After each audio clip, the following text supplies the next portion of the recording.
Louvado seja nosso Senhor Jesus Cristo. Dai-me a palavra certa, na hora certa e do jeito certo.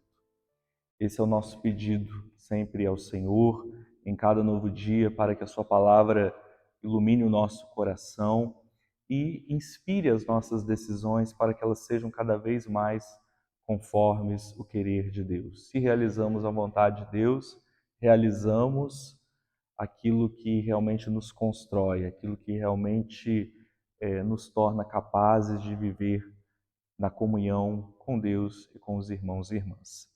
Meus irmãos, hoje é dia 4 de fevereiro, nós estamos na quarta semana do tempo comum. Vamos então nos dispor para a escuta da palavra de Deus, rezando a oração da coleta de hoje. Concedei-nos, Senhor nosso Deus, adorar-vos de coração sincero e amar todas as pessoas com verdadeira caridade. Por nosso Senhor Jesus Cristo, vosso Filho, que é Deus, e convosco vive e reina na unidade do Espírito Santo, por todos os séculos dos séculos. Amém. Ouçamos com atenção a palavra de Deus desta terça-feira, que está em Marcos capítulo 5, versículos de 21 a 43. O Senhor esteja convosco. Proclamação do Evangelho de Jesus Cristo segundo Marcos. Naquele tempo, Jesus atravessou de novo numa barca para outra margem. Uma numerosa multidão se reuniu junto dele e Jesus ficou na praia. Aproximou-se então um dos chefes da sinagoga, chamado Jairo. Quando viu Jesus, caiu aos seus pés e pediu com insistência: Minha filhinha está nas últimas, vem e põe as mãos sobre ela para que ela sare e viva. Jesus então o acompanhou. Numerosa multidão o seguia e comprimia. Ora, achava-se ali uma mulher que há 12 anos estava com uma hemorragia. Tinha sofrido nas mãos de muitos médicos, gastou tudo o que possuía e, em vez de melhorar, piorava cada vez mais. Tendo ouvido falar de Jesus, aproximou-se dele por detrás, no meio da multidão, e tocou na sua roupa. Ela pensava: se eu ao menos tocar na roupa dele, ficarei curada. A hemorragia parou imediatamente, e a mulher sentiu dentro de si que estava curada da doença. Jesus logo percebeu que uma força tinha saído dele, e voltando-se no meio da multidão, perguntou: Quem tocou na minha roupa? Os discípulos disseram: Estás vendo a multidão que te comprime e ainda perguntas: Quem me tocou? Ele, porém, olhava ao redor para ver quem havia feito aquilo. A mulher, cheia de medo e tremendo, percebendo o que lhe havia acontecido, veio e caiu aos pés de Jesus e contou-lhe toda a verdade. Ele lhe disse: Filha, a tua fé te curou. Vai em paz e fica curada dessa doença. Ele estava ainda falando quando chegaram alguns da casa do chefe da sinagoga e disseram a Jairo: Tua filha morreu. Por que ainda incomodar o mestre?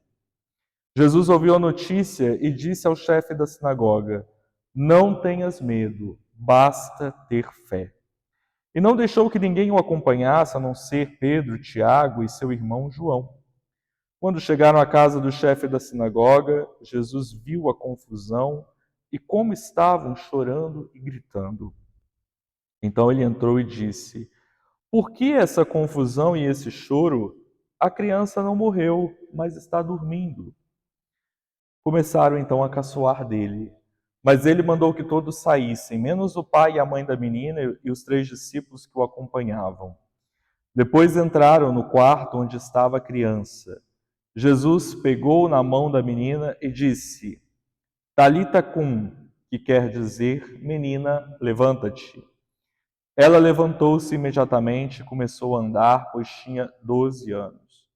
E todos ficaram admirados. Ele recomendou com insistência que ninguém ficasse sabendo daquilo e mandou dar de comer à menina.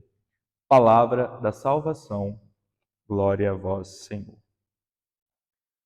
Amados irmãos e irmãs, ao longo desses dias nós estamos escutando o relato do Evangelho de Marcos, no qual ele apresenta Jesus como aquele que tem poder sobre todas as coisas, poder sobre os espíritos impuros, poder sobre aquilo que ameaça a vida do ser humano, as enfermidades e, sobretudo, a morte. Então, hoje nós vemos dois relatos que estão intimamente relacionados um ao outro.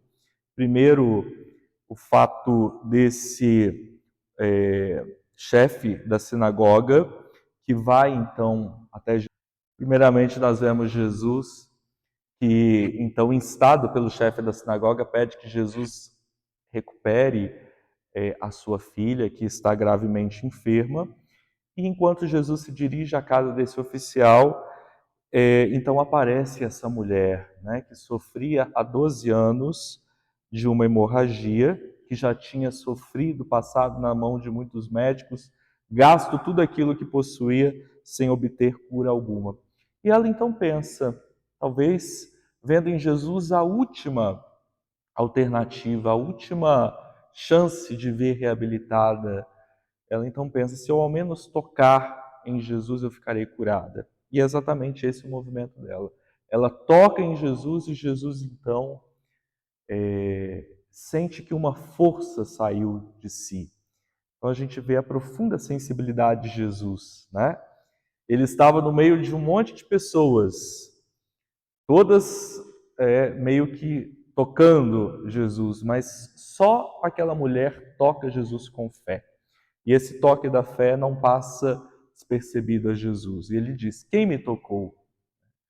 Imaginemos aquela mulher que, então, com medo, né, ela acaba dizendo: fui eu, Senhor, que te toquei. E Jesus então lhe diz: vai, a tua fé te curou. E no meio, nessa pausa de Jesus indo para curar a filha do chefe da sinagoga, chega a notícia de que a menina havia morrido. Mesmo assim, Jesus vai à casa do chefe da sinagoga e pede que eles tenham fé. A mesma fé que demonstrou aquela mulher que estava então acometida por aquela doença que havia sido curada. Ao chegar na casa, Jesus então chama a menina à vida. Né? Menina, levanta-te. Esse gesto de levantar, então, é um gesto, né, de reabilitação da vida. A menina fica em pé e todos então ficam surpreendidos com o poder de Jesus, com aquilo que ele faz. Então nós vemos que Jesus, ele realiza os seus milagres, a sua libertação, não para chamar a atenção sobre si, mas para que o ser humano seja reintegrado na sua dignidade, realmente possa viver como filho de Deus. E para isso precisa ser liberto de todos os condicionamentos, de tudo aquilo que desarmoniza o coração humano. Então, que nós possamos recorrer a Jesus com esta fé confiante, demonstrada tanto pela mulher curada, mas também pelo chefe da sinagoga. A fé é esse modo de possuirmos aquilo que nós ainda não vemos, como vai nos lembrar a carta aos Hebreus. Então, a fé nos possibilita um conhecimento profundo da realidade, daquilo que nos acontece, percebermos a intervenção de Deus na nossa vida. Então, confiados nessa fé, prossigamos então o nosso dia, entregando a nossa vida nas mãos daquele que tem poder sobre tudo aquilo que ameaça a nossa vida, que é Jesus, nosso Salvador. Que Deus abençoe você e que a Mãe do Perpétuo Socorro te acompanhe nesse dia com seu olhar maternal.